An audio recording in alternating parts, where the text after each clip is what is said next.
সবচেয়ে প্রথমে আমি যে কথা বলবো, সৌমেনদার কাছ থেকে সবচেয়ে শেখার যেটা জিনিস, সৌমেনদা অসাধারণ ঠান্ডা মাথার লোক। এটা আমি আমাদের স্কুলে যতগুলো আমি হেডমাস্টারমশাই দেখেছি, তার মধ্যে সবচেয়ে ঠান্ডা মাথার লোক দেখেছি আমি শৈলেশবাবুকে, এবং তারপরে আমি দেখেছি সৌমেনদাকে। কারণ অন্যান্যরাও তাও একাত্র রিয়্যাক্ট করতেন, কিন্তু সৌমেনদাকে আমি কোনো রিয়্যাক্ট করতে দেখিনি। এটা সবচেয়ে বড় গুণ একজন অ্যাডমিনিস্ট্রেটরের, যে ঠান্ডা মাথায় যে কোনো সমস্যাকে সমাধান করা। প্রথম শিক্ষাটা হচ্ছে এইটা। দ্বিতীয় যেটা আমি দেখেছি, যে সৌমেনদার সবচেয়ে বড় গুণ যেটা, সেটা সবাইকে নিয়ে কাজ করতে পারার কোয়ালিটি। এর আগেও আমরা দেখেছি যে আমরা হয়তো আগে দুজন তিনজনের কাজগুলো করতাম, কিন্তু সৌমেনদা আসার পরে আমাদের স্কুলের কাজ করার প্রকৃতিটা একটু পাল্টেছে, এবং বিভিন্ন মাস্টারমশাইদেরকে টেনে নেওয়া কাজের মধ্যে এবং সমস্ত টিমওয়ার্কের মধ্যে দিয়ে কাজটাকে খুব ইজিলি নিয়ে আসা, এই কৃতিত্বটা সৌমেনদার দারুণভাবে আছে, এটা নিঃসন্দেহে বলা যায়। সৌমেনদাকে পেয়ে তিনি সবার সাথে খুব অল্প সময়ের মধ্যে ভালো মিশতে পারতেন, কথা বলতে পারতেন, মিষ্টি ভাষা বলতে পারতেন। সর্বোপরি শিক্ষক হিসাবে তিনি কিন্তু ছিলেন একজন গুণী।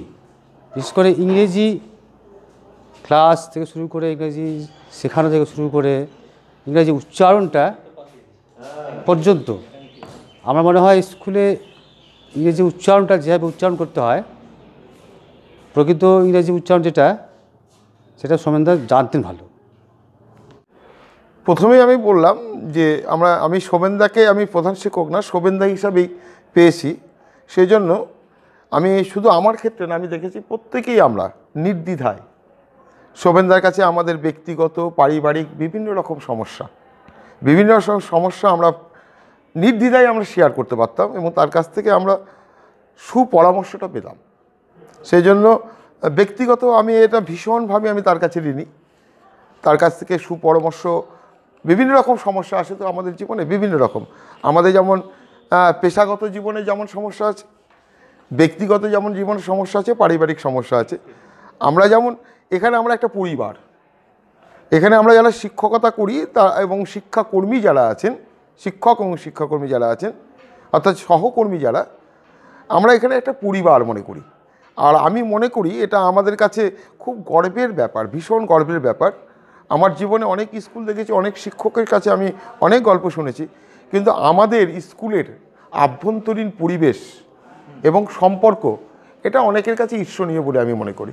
এত সুন্দর পরিবেশ যে একটা স্কুলের মধ্যে হতে পারে, সেটা আমরা ভাবতেই পারি না, যেটা বাইরের কেউ ভাবতে পারে না। কিন্তু আমরা এই ভাবনা নিয়েই কিন্তু আমাদের অভিজ্ঞতাটা এসছে। আমরা জানি স্কুলের সম্পর্কটা এরকম হওয়া উচিত, এবং যারা এই সম্পর্কটাকে বজায় রাখার জন্য উল্লেখযোগ্য ভূমিকা গ্রহণ করেছে, আগের থেকে যে সমস্ত নমস্য শিক্ষক, শ্রদ্ধেয় শিক্ষক যারা ছিলেন, তাদের অনেক অবদান ছিল। এবং এখনও পর্যন্ত তার মধ্যেও মনে করি আমি সৌমেনদার একটা উল্লেখযোগ্য ভূমিকা আছে সবাইকে নিয়ে চলার জন্য, সবাইকে সমানভাবে দেখা এবং সবাইকে নিয়ে আন্তরিকভাবে সবাইকে নিয়ে চলার যে একটা দৃষ্টান্ত, সেটা সৌমেনদা আরও উল্লেখযোগ্যভাবে রেখে গেলেন বলে আমি মনে করি। আমি তো সৌমেনদাকে শিক্ষক হিসাবে পাইনি, কিন্তু আমি স্কুলের ছাত্র এবং লোকাল ছেলে হিসাবে যেটুকু আমি দেখেছি, আমি স্কুল অঙ্গনে যে প্রত্যেকটা সাংস্কৃতিক অনুষ্ঠানে, স্কুল অ্যানুয়াল প্রোগ্রামে সৌমেনদা একদম অ্যাক্টিভ রোল থাকতো সৌমেনদার। ভালো গান করতে পারতেন, ভালো আবৃত্তি করতে পারতেন, ভালো সংলাপ করতে পারতেন, সেটাও উনি করেন। সঙ্গে তিনি বিভিন্ন প্রোগ্রামের সঞ্চালনটা খুব সুন্দর করতেন। আমি যেন বেশ কিছুদিন থেকেই আমাকে খুব নাড়া দিচ্ছিল এটাই।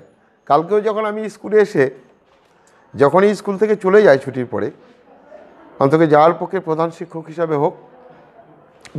হিসাবেই আমাদের প্রত্যেকে বলে যাওয়া কর্তব্য বলে মনে করে আমি বলে যাই, সৌমেনদা আমি আসছি। কালকে স্কুল থেকে বেরিয়ে গেলাম, বেরিয়ে গেটের কাছে আমি ঘরে ঢুকতে পারলাম না। আমি দরজার কাছ থেকে ফিরে সৌমেনদাকে বললাম, সৌমেনদা আমি আসছি। সঙ্গে কল্যাণদা ছিল, আমি কল্যাণদাকে বললাম, কল্যাণদা এটাই হচ্ছে আমার চাকরি জীবনে সৌমেনদাকে শেষ বলে যাওয়া, যে সোমেনদা আমি আসছি। এটা আমি ভীষণভাবে আমি ভাবতেই পারছি না সোমেনদা চলে যাবে। আপনাকে এমনি সাধারণভাবে দেখে মনে হয় আপনি খুব কঠিন রাগী ব্যক্তিত্ব সম্পন্ন, কিন্তু ভিতর থেকে আপনার সঙ্গে যারাই মিশেছে তারা জানে যে আপনি কত সরল। প্রার্থনা করি সোমেনদা যেন এই আশীর্বাদটা আমাদের করেন, আমরা যেন সবাই একসঙ্গে আমাদের ঐতিহ্যকে বজায় রেখে স্কুলটাকে এগিয়ে নিয়ে যেতে পারি। আসলে এই মুহূর্তেও চিন্তা করতে পারছি না যে হিলি রমানাথ উচ্চ বিদ্যালয়ের মাননীয় প্রধান শিক্ষক শ্রী সৌমেন্দ্রনাথ চট্টোপাধ্যায়, আমাদের সবাই সোমেনদা বলেই অধিকাংশ জন ডাকি, তো জয়েন করার পর থেকেই একটা পারিবারিক রিলেশন ওনার সঙ্গে আমার হয়ে যায়। এই মুহূর্তে আমাদের স্কুলের উচ্চ মাধ্যমিক পরীক্ষা চলছে, সবাই ব্যস্ত। এই ব্যস্ততার মাঝখানে আমাদের যে সোমেনদা চলে যাচ্ছে, রিটায়ার করছে আজকে এই মুহূর্তে, সেটা অবকাশ কারও নেই। ফলে একদিকে যেমন এর ভালোই হয়েছে বলা যায়, কারণ একটা অন্যরকম ফিলিংস হতো। সকাল থেকেই মনটা ভীষণ খারাপ। মনটা খারাপ এই কারণেই, আমার ঠিক তেমনই মনে হলো কালকে যখন স্কুলে আসবো সোমেনদাকে আমি দেখতে পাবো না। সেই হেডমাস্টারের চেয়ারে বসা, এটা যেন একবারে কেমন যেন, মানে উনি এতটাই মানে শরীরে মনে আনন্দে বিহ্বল রয়েছেন আমাদেরকে নিয়ে। এসেই আমার সঙ্গে স্কুলে ঢুকেই আমি তো অনেকক্ষণ দেখলাম, বসেছিলাম একটা জায়গায়, হঠাৎ করে পিঠে চাপড় মারলে, বলে কিরে খবর কি, বলি আর কি মারলো। তো যাই হোক, এই যে মানে আমি শুধু ভাবছি কালকে আমি কি করে স্কুলে এসে দেখব সোমেনদা কাজ এই চেয়ারে বসে নেই। এটা আমার কাছে একটা চরম কষ্টকর অনুভূতির ব্যাপার। ব্যক্তি সোমেনদা হেডমাস্টার আমার কাছে অনেক গুরুত্ব। যখন তিনি চেয়ারে বসেন, আমি এমন একটা হেডমাস্টার মশাইকে পেলাম, তার আগেও পেয়েছি, যে হেডমাস্টারকে বলা যায় ফ্রেন্ড, ফিলোজফার অ্যান্ড গাইড প্রত্যেকজনের ক্ষেত্রে, আমার ক্ষেত্রে না। সবার সঙ্গে বন্ধুভাবে বেশেন, শাসন করেন, মজা করেন, কিন্তু একটি মানুষের মধ্যে রয়েছে এমন একটি সত্তা, তিনি প্রতিহিংসা পরায়ণ নন।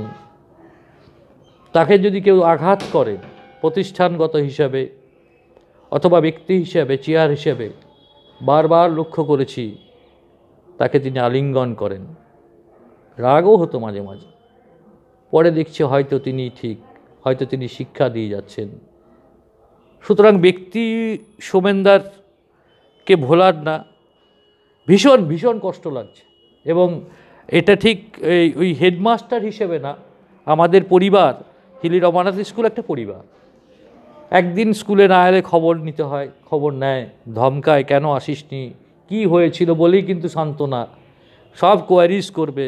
এটা প্রত্যেক শিক্ষকদের মধ্যে থেকেই আমাদের আমার দীর্ঘ শিক্ষকতা জীবনে পেয়ে আসছি। সুতরাং এই অনুভূতি একটা ভীষণ কষ্টের অনুভূতি, মানে এ ভাষায় প্রকাশ করা যায় না।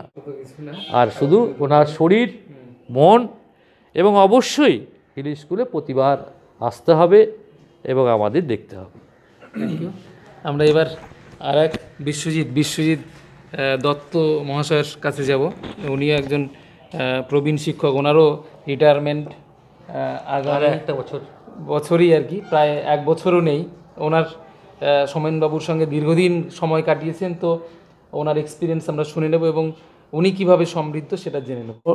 সোমেনদার সঙ্গে দীর্ঘ যে অভিজ্ঞতা আমার, তার মধ্যে যেটা সোমেনদার যে বড় গুণ ছিল, সেটা হলো আমাদের মধ্যে ইয়ার্কি ফাজলামি অনেক সময় হয়েই থাকতো, এবং এমন এক একটা সময় হট টেম্পারমেন্ট হয়ে যেত যে তখন আমরা যদি কোনো কিছু সোমেনদাকে বলে বসতাম, তো তার প্রত্যুত্তর তিনি স্পোর্টিংলি নিতেন।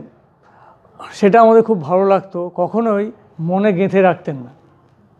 আরও 2 নম্বর যদি বলি আমি, যে কোনো কাজের কথা যখন প্রধান শিক্ষক হিসেবে দায়িত্বে ছিলেন, তখন খুব অল্প সময়ে এবং সংক্ষেপে সে কাজটা বুঝিয়ে দিতেন আমাদের।